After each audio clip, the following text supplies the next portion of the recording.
Golf Podcast, presented by Golficity, where we bring you the tips, instruction, and support you need to get the most out of your golf game. And now your hosts, Frank and Mike. All right, everybody, episode number 189. I'm Frank. As always, I've got Mike here with me, who was again on the golf course today. This guy can't give it up. I mean, it's October. What's up? Let me tell you something. What a day we had here on the Northeast. It was like 80 plus.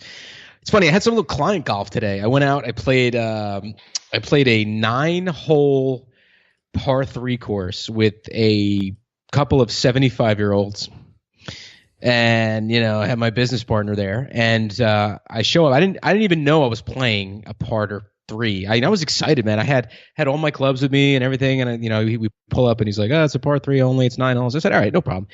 Played it awesome. I mean, talk about a great thing to do. I have to do this more often. 6 pars, 3 doubles. All right, think about that. And what's funny about that, Frank, is that on the doubles, I know exactly what I did wrong every time. I pulled the ball far left because I muscled up on the tee box, and I noticed I double bogeyed all the long par 3. So what does that tell you? I saw distance. I got a little more nervous, got out of my comfort zone, and I started to tighten the club a little and swing harder. Sure enough, Yeah. But of course, the 90, the 120 yard, 135 yard ones, I was just pinning the greens because I was swinging soft. So that mentality is something that we could totally learn by going out and playing an executive course. Tells you something about your game too, because you got that distance off the tee, so you're used to hitting shorter wedges in. And right. Holding greens. But if you're having trouble with the long par 3s, it's because you're out of practice hitting greens with longer irons. Right, big time for sure. But hold up, this was a 9-hole par 3 course. You were out of commission all day. I couldn't reach you. How long did it take you to play this course? And then you do the lunch thing afterwards. Right, Yeah. Plus, that sounds like about a 50-minute round. If for me and you, we bang that thing out in about 45 minutes. But when my playing partners are carding 7s and 8s, you could tell how long that takes. Right, yeah, it was pretty brutal at that point. But hey, whatever. You got off easy being an executive course then, because otherwise that might have been I don't know how many hour round. Yeah, it would have been really long. It would have been 7 or 8 hours. It would have been brutal. I still would have been there. Yeah, you would be, and then we'd have to bump the show. But anyway, tonight we're going to talk about golf grips. This is a question I get a lot. We see it in the Facebook group. I've gotten emails about this, just people asking all right, what's the reality? Because a lot of people just neglect them. They leave the same grips for I don't know, 6-7 years until they've got no tread on them. Same guys do that with their tires, right? Yeah, exactly. That's a good point. I mean, how often do you change yours? Not often enough. Yeah. I'm once a season, and that might show you that I'm gripping it too hard because I literally have no grip left at the end of the season. Maybe I just play entirely too much. Dude, realistically, with the amount of golf you're playing, you should be re-gripping once a season. Because what would you say? How many rounds do you think you get in a season? A Northeast, we're talking. What would we say this is? What's our window? Realistically, it's about a 7-month season. You want to call it a 7-month season? 7 months. Yeah, 7 months, probably 30 to 35 rounds, which isn't that bad. I mean, I've had years prior where I was up in the 50s, but with the kids and everything, things have kind of slowed down. But still, 30 is impressive.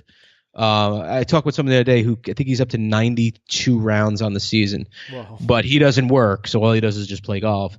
But that's pretty insane. I mean, I like that. I like that idea. If you're playing, what is it? 25, 30 rounds, you think the grips are going to be shot? I think, at that level, it's just wise to replace them once a season. I mean, we'll talk about it when we dive into it, but reality, there's just some signs of wear and tear to look for that you're going to want to do it. But it's just smart. It's just a smart play. But yeah, I'm just doing the quick math. If it's 7 months, you figure if you play twice a week, that's about 56 rounds of golf. And then half that is 25-ish. So yeah, that's about your average one, even if it's once a week, twice a week. Right. Yeah, that makes sense. I like that. Yeah. So I don't know. I wish I was there. I'm working up to it. But, what do you got? 5 or 6 rounds? I think I've played I'm better this year than I was last year. Last year, I think I got 12 rounds in. It was sad. This Right. year, it's a lot higher. Even with, the birth of my second daughter, which I ended up not playing for a good chunk in the middle of the summer there. I'm trying to make up for it and play at least that once a week. So I don't know. I got to look at my Arcos stats. That'll tell me how many times I've played. But Yeah. I don't know. I'm like you. I'm trying to sneak in these late rounds. October, it's warm. I'll play until there's snow on the ground and the pins are gone. Yeah, definitely. Me too. And then we'll play in the simulator. So then we're definitely gonna need to replace those grips. Before we talk about that, I want to acknowledge one really cool, listener accomplishment. We got a great email this past week from one of our listeners, Samuel Lee. And then when I saw the story, I'm like, you gotta post that. I'm like, Sam, just post that in the Facebook group because I don't want to be the only ones who get to experience this story because it was really cool. He said it was a, lifelong accomplishment. So he made a hole in one. But the icing on the cake is he had his buddy as a witness. And then right after they bumped into the mayor of San Francisco and he had him sign his card. So That's how great. cool is that? That's really so cool. awesome. That's really impressive. And the fact that you had your buddy with you and then have the mayor sign the card, how cool is that? I'm loving that. Congratulations, Sam. That's cool, man. Yeah, and that's it was one of those, he tells his story, and I'll leave it to you guys. Check out the, in the Facebook group, he's got a bunch of pictures and things like that. But it was one of those, like, did you look in the hole? Like, where's the ball? Cause Right. he wasn't sure if it went in. They were looking kind of around for it. So that was just really cool. And Mike, me and you, I mean, neither one of us still, no hole in ones. I mean, all these rounds we're putting in. Where's ours? For sure. Yeah, absolutely. I mean, it's going to happen. It's going to happen eventually. I feel it. I'm very confident it's going to happen because, hey, I'm playing these par threes pretty darn well. Yeah. I mean, I had a couple of possibilities for an ace today, and I You had a possibility for an ace on a par 4. Yeah, dude, I totally did. But, And hey, that's why I'm saying it here because last time when you said, when am I going to get my eagle? And then you got it a day later, 18 hours later or whatever. Let me say that again. So, Frank, when am I going to get a hole in one? After all this time, That's we'll right. see. That's exactly. Well, that's the magic. That's what you That's need the to do. magic right there. But but anyway, I don't know. I gotta think. Actually, I don't want to say that because it is very hard to do, and people go their whole lives without them. So, it's luck, man. A lot of it really is. But then I've had the other side of the coin where I've played with guys who've had tons of them, which is wild. That is wild. There was this one guy. I mean, I played with, I don't know, it was probably like 10 years ago. I was just playing the local Muni course and just got paired up with an older guy. He was probably, I mean, generally like older. I mean, he was like 86 years old, something like that. Still swinging, still playing. And I think he told me he had 9 hole-in-ones. Wow. But he had been playing the game for, it was like 50 or 60 years. So over that time frame, he had a bunch of them. And he was telling me about it. Like he had 2 just on the one track we were playing. So that was crazy. And then did you see that story on Golficity with that, the high 9 school holes, kid? huh? Yeah. Two, That's and insane. I think we talked about it here on the show too. The odds of it were ridiculous, but just It is wild ridiculous. stuff. It just goes to show you, man. A lot of luck is involved. A lot. And yeah, it's just like when it comes to that, no doubt, it's always just like anything. You're just putting your best swing on the ball. And when it comes to that last, I guess 3 feet, it's all luck of whether it goes in the cup or not. Yeah, for sure. Not to take anything away from anybody who's made the shot. I mean, it still Right, takes of a great course. shot to put it close. I just Of think course. it's that last little bit. Sometimes it drops, sometimes it doesn't. I mean, we've seen some heartbreakers that lip out, go around the cup. Seen some even on the PGA Tour that have bounced out, but when it does happen, it's a thrill. That's for sure. Yeah, I'm sure. But Frank, not to just jump on you here, but dude, there's 3.5 months until the PGA Super Show. It's coming up. I was just looking at that, and you're talking about warm weather and playing golf in the South and thinking about, extending our golf play. But I just pulled up the calendar while you were talking. I said, holy, 3.5 months until we go to this thing. I am so excited about this, by the way. And it's good that you mentioned it too, because I got to imagine that some of our listeners are going to be down that way. Definitely. In Orlando. And if you are, this is the first year that finally we're making it down there. It's just been every year, something comes up, some reason we can't. We were going to go down last year, and then it just happened. Both of our wives were pregnant, and they had that Zika scare. So we canceled that trip, but, we're going to be down there. We're going to record an episode while we're down there. We're going to be, meeting up with as many people as we can, checking out some new products we're going to talk about here on the show. But really, I just want to use it as a chance to finally meet up with a lot of the, listeners, fans of the show, because it's just a great, thing that like kind of the whole golf world comes together in Orlando for those couple of days. So if you're going to be down there, let us know, post something in the Facebook group. And we'll get a conversation going there. And I'm sure when it gets closer, we'll get like a little thread going just to see who's going there. Maybe we can get like a golf podcast, meetup. Yeah, everybody can kind of get together. I mean, we're working on getting together with a couple of the local listeners to play around this fall. We're going to shoot a vlog episode out of it. So we're trying to do more and more where we can kind of like bring everybody together. But in the interim, like our space to do that, our virtual space to do that has been the Facebook group. So if you haven't checked that out, definitely join it. Just in Facebook, just search the Golf Podcast under groups. It's a free group, and it's a great way for everybody to kind of connect. And you and I were in there all the time.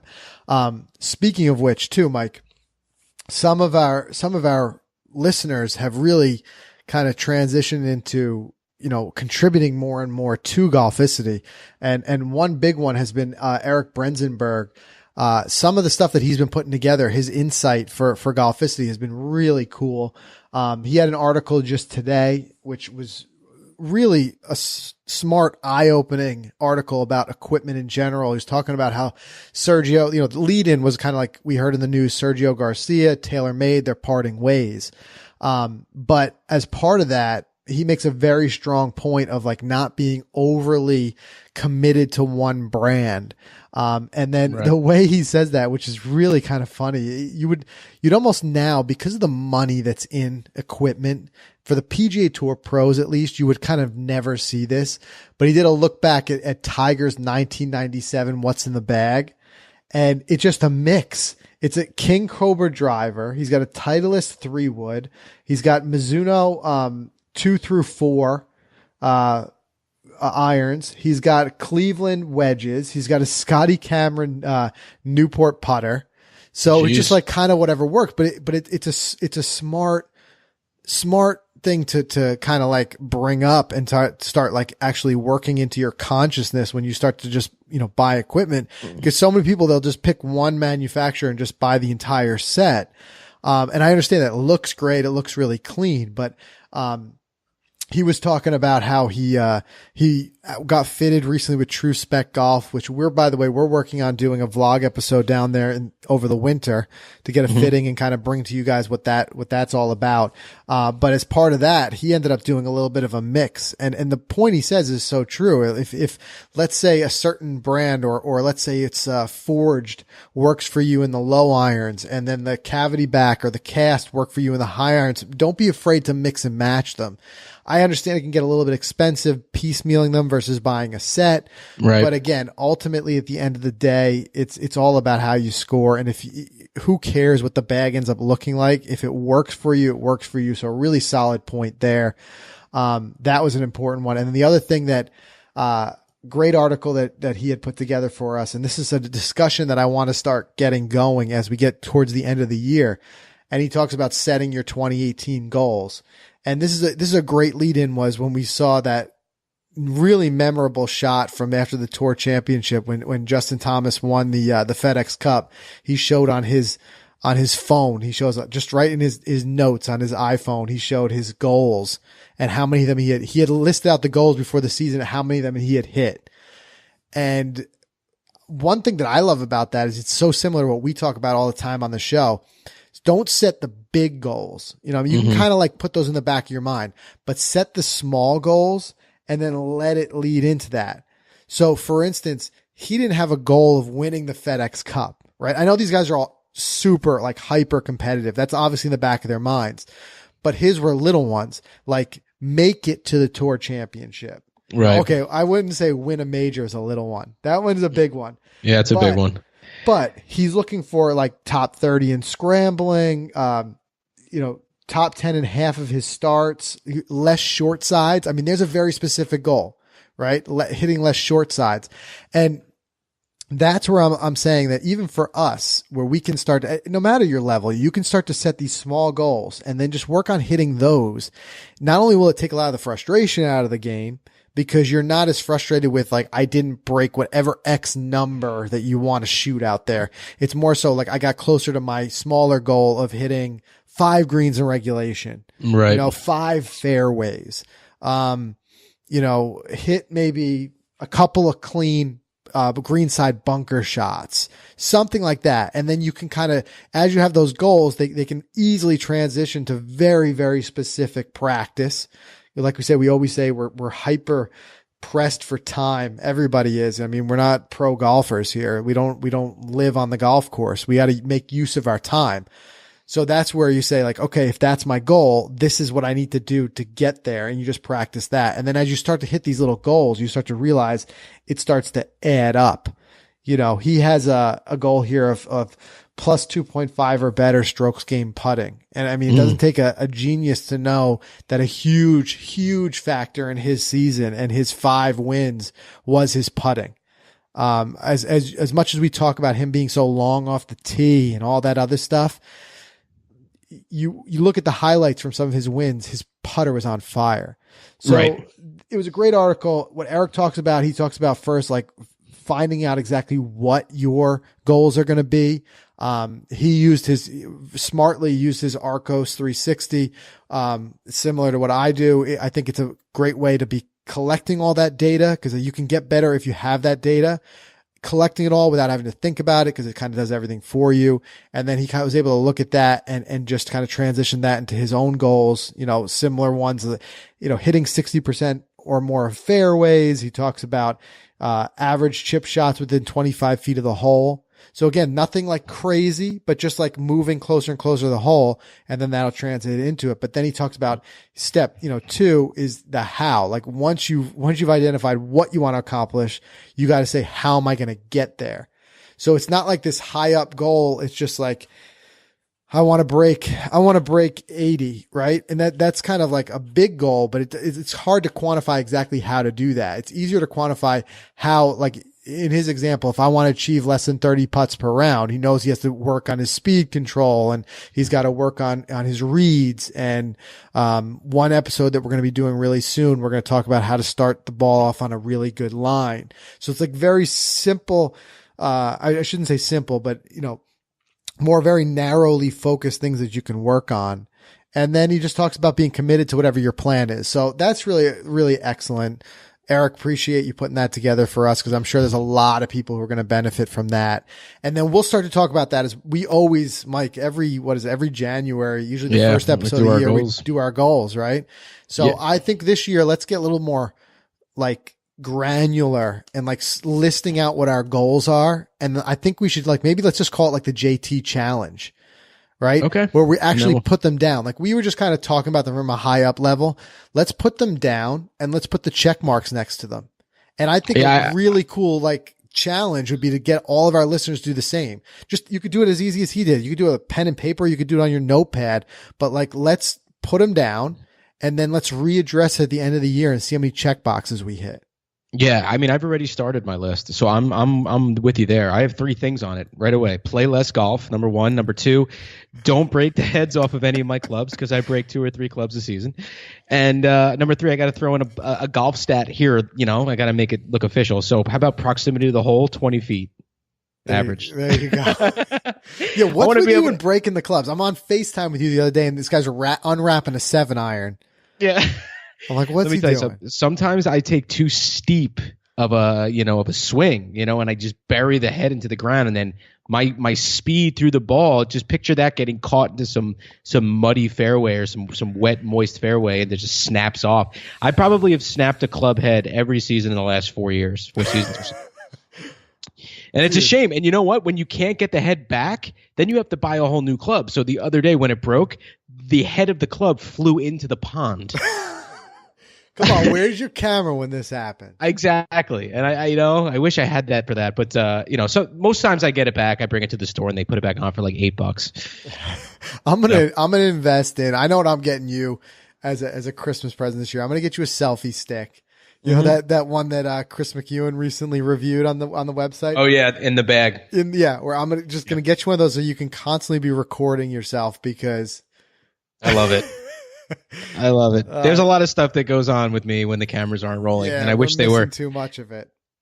All right, but I love the challenge. I was really looking forward to when you said you were playing golf today. I'm like, let's do this Snapchat story, and then I never saw it. But I guess because it was a business outing. It would have been all about Medicare and stuff anyway. But yeah, but it's fine. It was that wasn't snap worthy. But actually, it's funny. Next week, I got invited back to Baltusrol by a different guy, not Greg. This guy's got too many invites to Baltusrol. I got a ton of contacts in this business. I love it. So I got an invite to Baltusrol next Thursday, and then I'm playing again the very next day, Friday, as part of that cup that I play with those guys every year, Best of 5 series. So I got some serious golf coming up at the end of next week. I will be snapping all over Baltusrol. Yeah, I promise. That you got to get on Snap because that's always fun. That cup. Yeah, the cup too. The cup will be fun. Yeah, we had a couple of guys ending their season talking about that in the Facebook group where they're doing similar type of things with a bunch of buddies, and you can keep track of it, like 18 Birdies app. We were talking about different apps that you can use it on, but I always wanted to get that together. I still think we got to try to do that ourselves. Some sort of Golficity Cup that we got to put together. The virtual Open's great. I want to do that again, in the next couple of months, maybe in the spring, but I want to do an in-person thing as much as we can as well. Yeah, definitely. That's always awesome. All right, so let's dive into this. Let's talk a little bit about grips because it is a question that comes up pretty often. I mean, it's clearly when you talk about golf equipment is not the sexiest of all, equipment topics, but there's one thing to really keep in mind. It is the part of the club that keeps, you connected to it. Your body connects to the club at the grip. So it's vital. It's important. A lot of us take it for granted. I know there's a lot of guys out there who buy a set of sticks and then they've got the same grips on them forever. They just never bother to re-grip them. Right. And it's just a matter of realizing that you're going to start to lose things like control, distance. A lot of that stuff's going to happen when you get away from your grip. So there's ways that you can take care of them. There's ways that you can keep track of how, where they're at. Are they in a position where they need to be replaced or whatever it may be? But look, then there's going to be both sides of the spectrum. People are replacing them all the time and people who are not, but that's what I want to kind of dive into a little bit. But again, it really is all about that traction. Don't forget the grip. It's all in the name. It's being able to keep a good grip on the club. As you start to hold that club tighter and tighter and tighter, the effects that it's going to have throughout your swing for performance is just going to kind of go downhill. You have to be able to have that confidence that you can hold the club loose enough that you can really turn those hands over and not be afraid that it's going to go flying out of your hands. And that doesn't just go in perfect, ideal situations, a perfect ideal weather situations. The reality is that also has to come into play in terrible weather. So you may say, okay, my grips are perfect. It's 80 degrees out and it's sunny, but then all of a sudden you get caught one day it's rainy and it's a mess out there. And now you just really can't rely on them. So you got to make sure your grips are in a condition where you can rely on them kind of no matter what the weather is.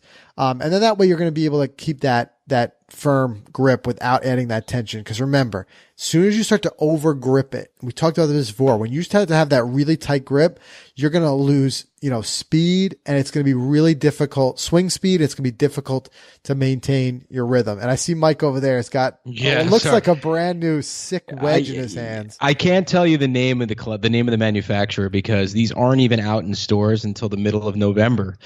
But these boys at this company, Frank, they just sent me a brand new 60 and a brand new 56. These things are beautiful, but the reason I'm holding it is because they have brand new grips on them. And let me tell you something. There's nothing like a fresh set of grips. I feel like I don't even need a glove with these things. It's just such a great feeling. And you just know, and I know you're going to run through it tonight, but you just know when you need new grips. I mean, I think at least. Yeah. And it's like, a small little investment you can make, and it does change everything. We talk about so many times, like confidence, and confidence coming from so many different areas, practice. We're going to be doing another episode on confidence because it was one of our biggest episodes as far as downloads go, because I know it's a big question that a lot of people have, but also confidence comes largely in being able to have faith in your equipment. And a lot of that comes from the grips. Again, like I said, it seems like it's not what we talk about that much. We talk about, all different advancements in like head design, shafts, stuff like that, but just grips kind of go by the wayside in a lot of ways. But then you start to realize when you pick up a club with like a brand new grip on it, you realize, wow, I got a lot more confidence holding this in my hand. So right. Yes, you want to make sure, that you're checking your grips every once in a while. There's going to be the obvious signs of wear and tear, which is going to be like, if they start to dry out, you're going to have cracking. Which, by the way, kind of like side note, it's always smart.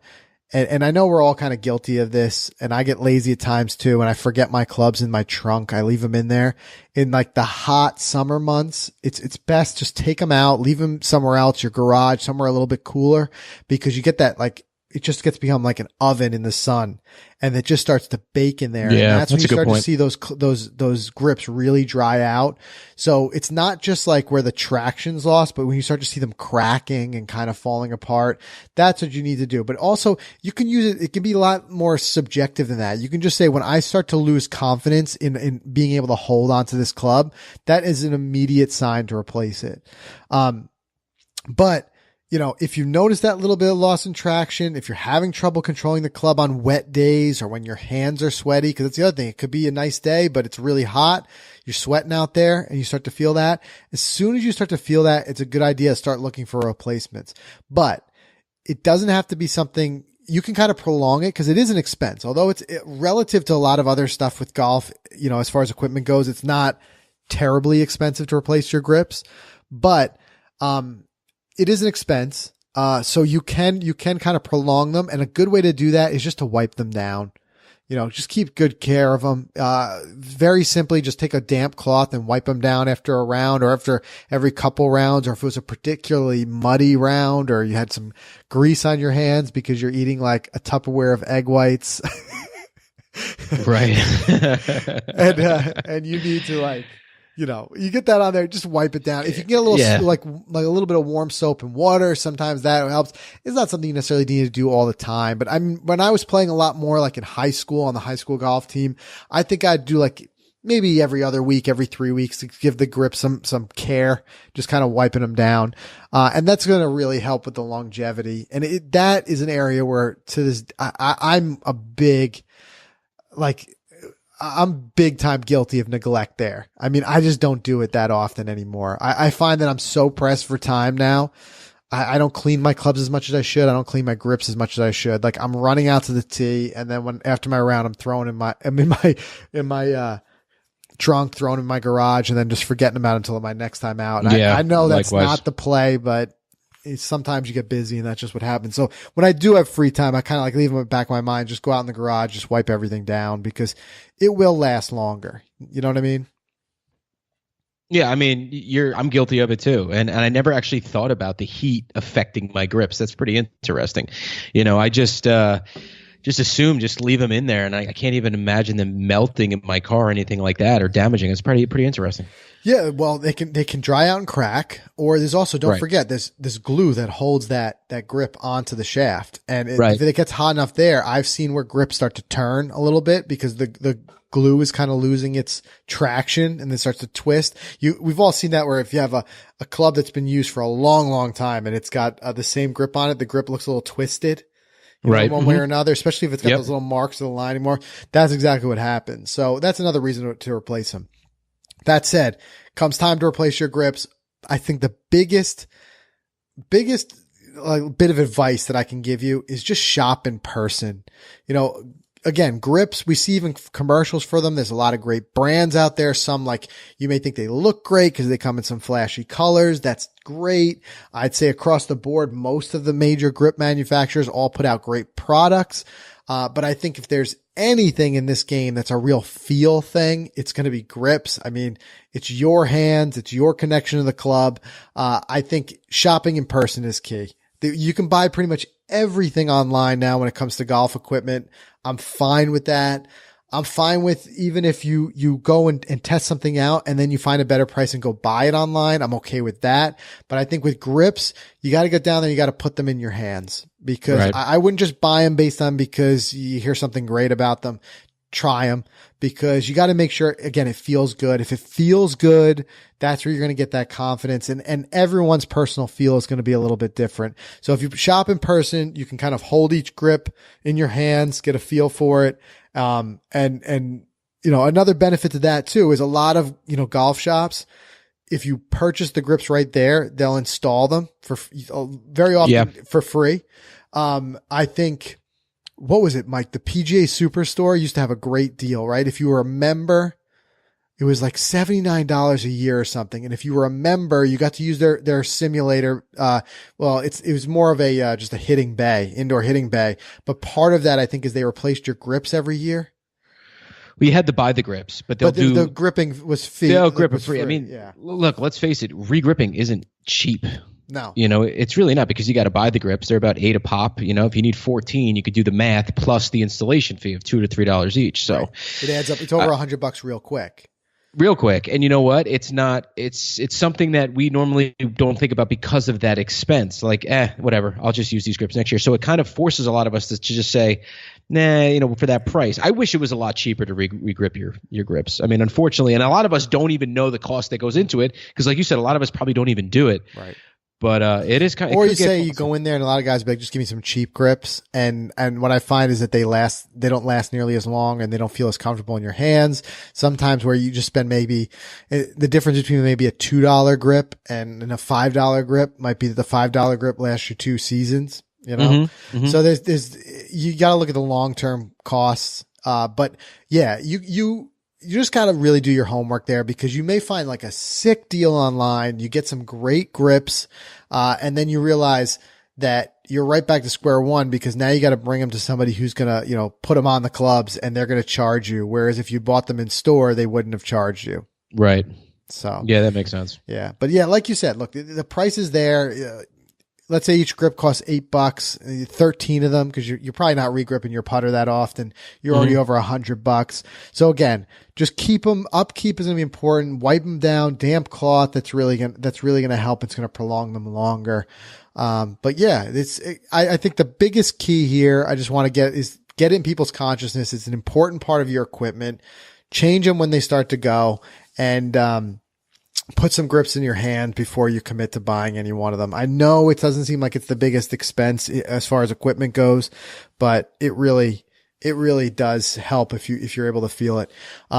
Little side note, I think I've talked about this before on the show, but a tip I picked up from my golf coach in high school way back. And it's still to this day something I do is I took everybody has, or just about every golf bag has like a waterproof pocket. And what I've done before is I buy those really thin, it's a towel, like a face towel, those really small ones. They're like a 6x6 or 8x8 square, inch square. I buy a couple of those as thin as I can buy, but like the nice like cotton ones. And I put them in the bag. I put them in in one of those waterproof pockets. And if I ever do get surprised with a really rainy day in a pinch, cause if it's pouring, I remember you and I played around in New Jersey like 3 years ago. It poured, like downpoured for the entire round. Cause I still remember that one because when I rolled up, you were on the putting green with no rain gear whatsoever, just getting soaked. But you were dialed in. Where was this? We played. That was the time we played with Pete. Oh yes, you're right. That was up at Darlington here in Mawa. That's right, and it was pouring. Yes, but there you are on the putting green, no rain gear, like right, not even a windbreaker. I don't know what like a savage out there. You had like a polo on and no umbrella and just pouring on you. Dedication. But I mean, that's the time, like, it doesn't matter how great your grips are, you're going to lose some traction. And that's where, I think it's a smart idea. Just have like a little towel in there and you can actually just wrap it around the grip before each shot. and it really does help. It feels a little bit weird because it makes the grip a little bit bigger than what you're used to, but it sure beats having that club fly out of your hands and into a lake. So it was a little trick that we learned. And then, since then I've always done that. I've always carried it with me, and it does work for that 1 or 2 rounds every year and a half that you just get like a downpour. You've just got that. And then you've got an edge on everybody else who doesn't have it, because no matter how much you're drying those grips off, if it's pouring out there, right, that's the way to go. Yeah, totally. Yeah. So anyway, that's everything. I mean, that's pretty much covering from A to Z about grips. But if you have any questions, if you have anything like extra you want to add, make sure you post it in the Facebook group, because look, Mike, you and I, we could talk about this stuff all day, but I always value hearing some other people's experience, opinions. If you've got one, if you've got a particular, grip brand or something like that that's really worked out well for you, you found a really great steal on regripping, whatever it may be. That's what the Facebook group is for. Share it with us. We can all kind of benefit from it. Other than that, we've got, I think next week, we've got a nice interview coming up for you guys. We hear you. A lot of guys have been saying you want to have some more interviews with some more instructors. We've been reaching out to a bunch of different instructors to get different takes. I always like to hear different takes on the game. So we're working on that. And then, we've got some instruction in all different key areas of your game, which we're going to be working in as we wind the season down and start to, well, at least for us, there's some people listening to us, they're going into their season, in different areas of the world, but, there's always something you can be working on, always something you can be doing. And then other big stuff where we're working on really like taking the website to the next level. If you haven't, if maybe you listen to the podcast each week, but you haven't checked out the website, definitely check it out. Just go to golficity.com. Not only can you listen to every podcast episode all the way back to number 1, dating back 4 years ago, you can listen to every one of them for free, because I know they're not all on iTunes and things like that. But all the instruction we talk about, tons of reviews, lots of opinion stuff from different guys coming out, some fun, like off the cuff stuff that we've got going too. So it's becoming a great resource for that. We're putting a lot of time and commitment into that. So, and we got some big things on the horizon, which we'll talk about as we get there. So that's everything. Make sure you check it out. Mike, do you have anything before we wrap it up? No, man, just keep getting those rounds in. The cold weather will be here before we know it, unfortunately. Yeah. You and I, we're going to play that one round, hopefully with a couple of listeners. That should be fun. Other than that, just keep swinging them, and please keep posting that stuff in the Facebook group, because it gets me through my day. I love it. I love reading it. I love sharing it here on the show, so keep it going. Especially the pictures, the videos. You got guys going on vicariously through you guys sometimes when I'm sitting in the office and just seeing it's great. It's great stuff. We all need it. We all need to look at it. Absolutely. Yeah. And if you do end up with a hole-in-one story or something big, like, Samuel Lee had posted, share it. I love seeing those stuff, especially the milestones, anything that you guys hit. It's really cool stuff to see. Yeah. All right. That's everything we have. You can get to the show notes for this episode by going to golficity.com/episode 189. We'll have anything that we talked about. We'll link to it there so that you're able to get back to that if you're driving, if you don't have a chance to write it down. And as always, check out the Facebook group, and we'll see you guys again next week.